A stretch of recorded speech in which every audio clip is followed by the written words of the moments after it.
Quer saber como a alta da Selic impacta os seus investimentos em fundos de investimentos imobiliários? Então fica até o final desse vídeo que eu vou te contar quais são os setores que são beneficiados e quais podem ter algum problema nesse movimento. Mas antes disso, vamos fazer uma contextualização importante.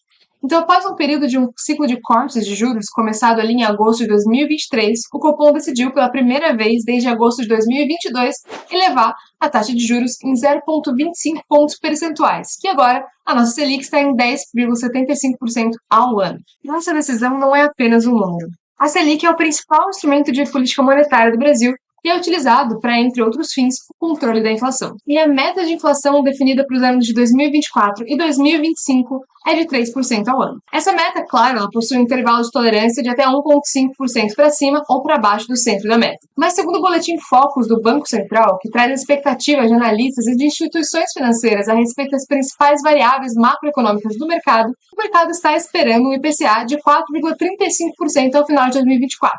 Ou seja, acima da meta estabelecida. Então, nós temos que a expectativa do mercado para a inflação e a meta definida pelo CMN e que o Banco Central deve perseguir estão desalinhadas. Isso significa, na prática, que o mercado não acredita de fato que o Banco Central vai conseguir atingir essa meta de inflação. E para manter sua credibilidade e cumprir com a sua palavra, o Banco Central deve continuar apertando a taxa de juros, elevando a Selic, até que tenha uma convergência da expectativa da inflação com a meta de inflação de fato. Além dessa diferença das expectativas do mercado e da meta de inflação que o Banco Central quer alcançar, a gente tem também uma economia muito aquecida, com o mercado esperando que o PIB cresça 2,96% aproximadamente em 2024 em relação a 2023. Além disso, no segundo trimestre de 2024, nós tivemos um crescimento do PIB de 1,4%, um crescimento bem robusto. Temos também uma taxa de desemprego muito baixa no Brasil, alguns dos menores números de desemprego dos últimos 10 anos. Então, diante desse cenário de desancoragem de expectativas, economia com forte crescimento e alto nível de emprego, o Banco Central decidiu então por elevar os juros para fazer um controle de todas essas forças que geram uma pressão inflacionária.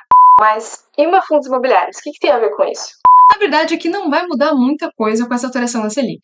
Embora seja um dado muito importante a nossa taxa de juros atual, o mercado de fundos imobiliários ele tende a reagir muito mais à mudança na expectativa futura de juros e não na taxa de juros em si.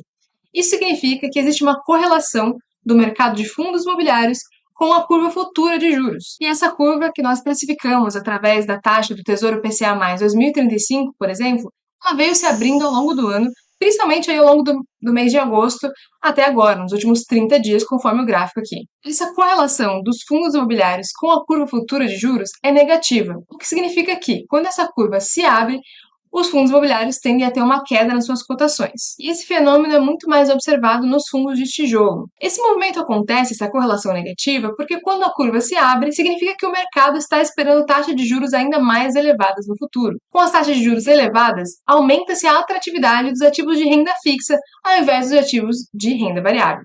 Mas eu já vou explicar melhor como isso funciona. A elevação da taxa de juros é considerada um movimento contracionista da economia. Ou seja, tem como objetivo contrair a atividade econômica, então reduzir um pouco esse movimento de crescimento do PIB, de expansão mesmo das atividades econômicas. Então o objetivo é realmente contrair e reduzir essa atividade. Com isso, com a redução dos gastos, redução da atividade econômica, reduz também, consequentemente, a pressão sobre a inflação e os preços tendem a cair. Mas como que os juros desacelera a atividade econômica? Quando os juros estão mais altos, isso significa que o custo do dinheiro também está mais elevado. Então uma empresa, por exemplo, que quer expandir suas atividades, e quer comprar uma sede nova, quer aumentar suas operações, ela vai ter que naturalmente pegar dinheiro emprestado para fazer isso. Mas agora o custo do dinheiro, ou seja, os juros pagos no empréstimo, no financiamento, eles são mais caros. Então, como está mais caro, às vezes a empresa vai deixar de fazer alguma expansão agora, esperando os juros caírem e os preços estarem mais adequados para fazer essa expansão. A mesma coisa com pessoas físicas, que podem deixar de fazer algum financiamento, algum empréstimo maior para gastos e deixar esperar para que tenha um momento melhor com os custos do dinheiro mais baixos para fazer esses movimentos. Assim, reduz o consumo e reduz também essa taxa de investimento em crescimento e expansão das empresas. Assim, vai se reduzindo pouco a pouco o nível de atividade. Agora, é muito importante lembrar que essa relação de empréstimo ela tem dois lados, os credores e os devedores. Enquanto os devedores pagam mais caro com uma taxa de juros mais alta, aqueles que estão emprestando dinheiro, ou seja, os credores, eles vão estar recebendo mais pelo seu dinheiro emprestado.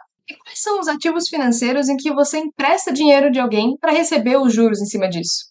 os ativos de renda fixa. Então, nesse momento, com os juros mais elevados, os ativos de renda fixa ficam mais atrativos porque eles remuneram a taxa de juros sobre esse empréstimo de dinheiro que você faz. E como espera-se que os juros sejam elevados ainda mais vezes, como a gente vê pela abertura da curva de juros, e também pelas perspectivas aqui do mercado de uma elevação da Selic ainda mais vezes até o final de 2024, os ativos pós-fixados tendem a ser os que vão dar um melhor retorno nesse novo cenário econômico.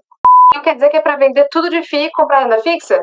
Não, é claro que não. Nos fundos imobiliários, a gente tem os fundos que investem em renda fixa, que são os fundos de recebíveis, ou os FIIs de papel. Esses fundos investem em renda fixa que aplica dinheiro no mercado imobiliário. Esses ativos, eles podem ser indexados tanto à inflação quanto à taxa de juros. Nesse momento, os fundos imobiliários que possuem um portfólio de CRIs indexado a juros, ou seja, a CDI, eles tendem a ter uma elevação das suas receitas e, consequentemente, uma elevação dos rendimentos, provavelmente. Então, no curto prazo, esse é o segmento de fundos imobiliários no qual a gente pode ver uma certa valorização e um benefício por conta da elevação da taxa de juros. Bom, falamos aqui do lado positivo, daqueles que emprestam o dinheiro e, por isso, recebem mais por conta de um cenário de juros mais elevados. Mas, como eu falei, é muito importante lembrar que essa relação ela tem dois lados. E não adianta a gente olhar só o benefício do investidor, que está aplicando em ativos que vão receber mais rendimentos por conta de um juro mais elevado, mas temos que olhar também para a saúde financeira desse devedor, que agora vai ter custos financeiros mais elevados mês após mês. E caso esse devedor não esteja com uma saúde financeira muito boa, principalmente nesse cenário de uma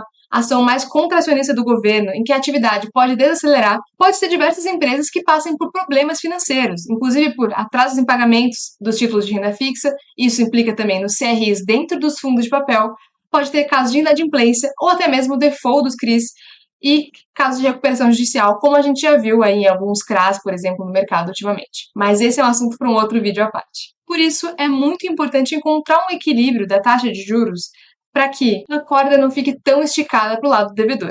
Afinal, os rendimentos do credor são tão importantes quanto a saúde financeira do devedor. Afinal, de nada adianta no papel você receber mais rendimentos se na prática o devedor não conseguir te pagar o que ele te deve. Então esse é um momento em que vale a pena lembrar e reforçar mais uma vez a importância da diversificação na carteira de investimentos. Não apenas em número de FIIs ou mesmo na quantidade de ativos dentro de cada fundo imobiliário, mas também nas classes de ativos que você tem, nos segmentos de FIIs e também renda fixa e outros investimentos que você possa ter na sua carteira. A diversificação serve para nos proteger daqueles riscos que a gente não consegue ver, não consegue mensurar, não consegue imaginar que vão chegar. E nesse momento de uma situação um pouco mais apertada financeiramente, a diversificação é muito importante para que, caso aconteça algum atraso de pagamento, alguma inadimplência, o peso disso não seja tão grande dentro da sua carteira de investimentos. Por isso, entender como os movimentos das taxas de juros impactam seus investimentos e também a economia como um todo e a saúde financeira dos devedores é essencial para qualquer investidor. Mas lembre-se também que através dos ciclos econômicos, contracionistas ou expansionistas, aquela pessoa que investe com resiliência tende a ter os melhores retornos no longo prazo. Espero que tenham gostado do conteúdo. Se tiverem qualquer dúvida, é só deixar nos comentários. Espero vocês. Até a próxima.